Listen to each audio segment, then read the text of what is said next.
and welcome back to my channel. So as promised and as I said, I'm gonna be starting to post more book related content. I have recently gotten back into reading. Basically I'm a bookworm. Basically I spend all my money on books. What are you gonna do about it? I don't know, but I really wanted to start posting content that I love and that I love to create, love to watch. And so this is just a little piece of me in book world, in the fantasy realm, in the book realm basically. And if you don't like book related content, you don't have to watch it. It's up to you. If you want book recommendations, then stick around, because today I'm bringing my January TBR. And subscribe for lots of productivity, studying, journaling, reading related content. So the first book on my January TBR, which I have actually finished, is The Reckless Afterlife of Harriet Stoker. Can we just take a minute to appreciate that cover? How beautiful is that?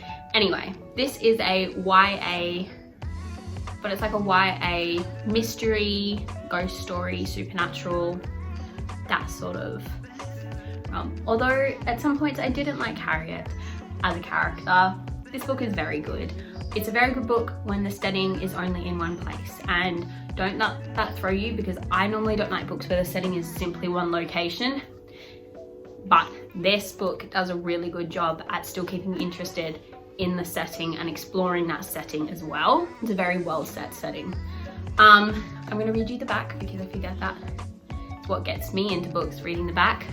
Congratulations, new kid, welcome to the afterlife. When Harriet Stoker dies after falling from a balcony in the long abandoned building, she discovers a group of ghosts, each with a special power. Felix, Casper, Rima and Leah welcome Harriet into their world, eager to make friends with the new arrival after decades alone. Yet Harriet is more interested in unleashing her own power, even if it means destroying everyone around her. But when all of eternity is at stake, the afterlife can be a dangerous place to make an enemy.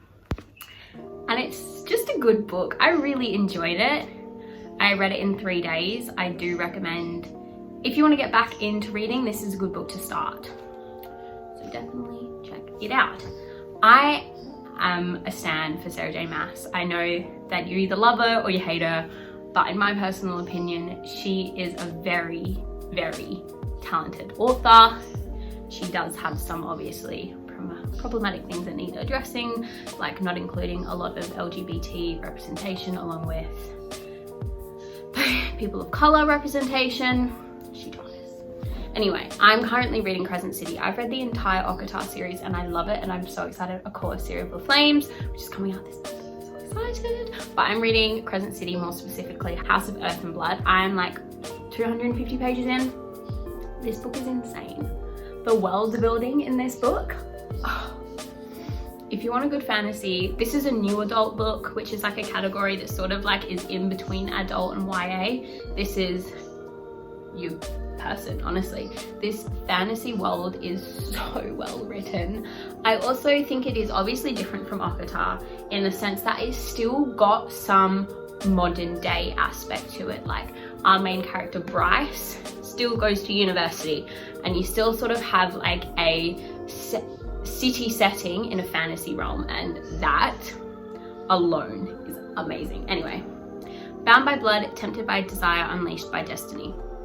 Bryce Quinlan used to light up Crescent City, partying all nights in the clubs where the strict classes of angels, shifter, humans, and fae merged into a sea of beautiful bodies. And then a demon murdered her closest friends. 2 years later, when the supposed killer is behind bars but the crimes start up again, the city's leaders command Bryce to help investigate. They assign an enslaved fallen angel, Hunt Athia, he's gorgeous, to make sure she does. But as Bryce fights to uncover the truth and resist her attraction to the brooding angel who shadows her every step, she finds herself following a trail that leads deep into her own dark past. If you haven't even read any of Sarah J Maas, give Crescent City a read, because oh my god, chef's kiss, it is beautiful. Next we have Legendborn by Tracy Dune. This I've heard so many good thoughts about.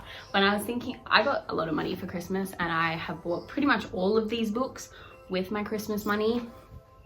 I was like, what books should I buy? And this, I was like, had my heart set on buying, because when I read you the back, you'll understand why. I've also really delved into fantasy.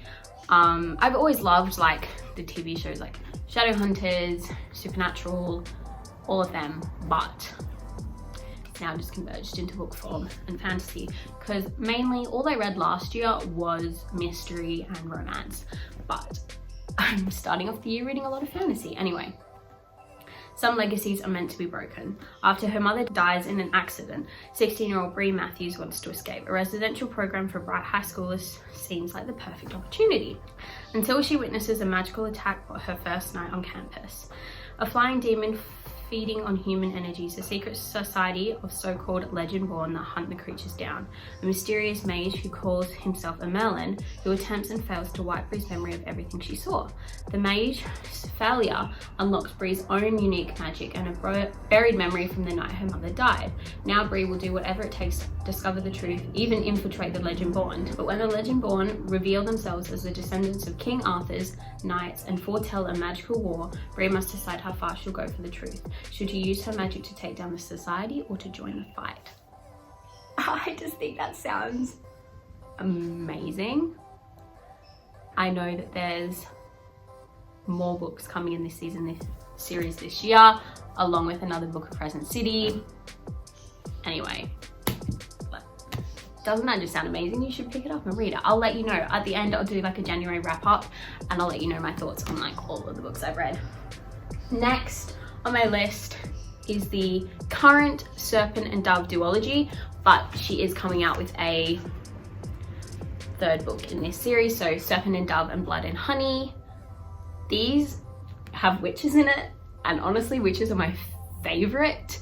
Anything with witches, I'm like, I'm down there. Just put me there. Witches and warlocks, like honestly, love them so much. Anyway, okay. Bound as one, a witcher and a witch hunter, to love, trust together in holy matrimony, honor. There was only one way such a story could end or burn, a stake in a match.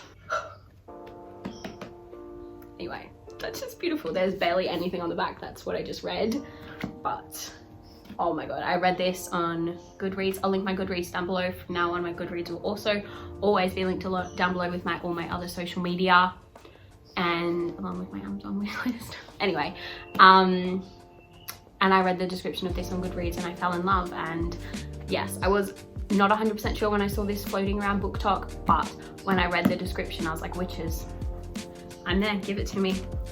And I found this in Big W before I'd even purchased Serpent and Dove. Well, actually I had purchased Serpent and Dove, it was just coming in the mail, but I found this in Big W for $12 and I was like, that is an opportunity I literally cannot pass up, because this is normally like around $18 to $20. So where you go, I will go.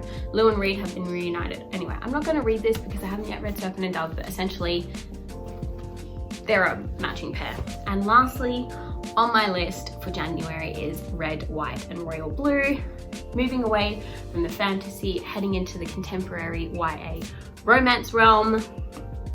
Everybody's been talking about this and I have high expectations for all of these books, but especially Red, White and Royal Blue. So I really hope it lives up to those expectations, because I'll be kind of sad if it doesn't, but by everybody, I feel like this will, and I feel like I'll fall in love, because I'm a basic girl and I fall into love with every book that everybody tells me about.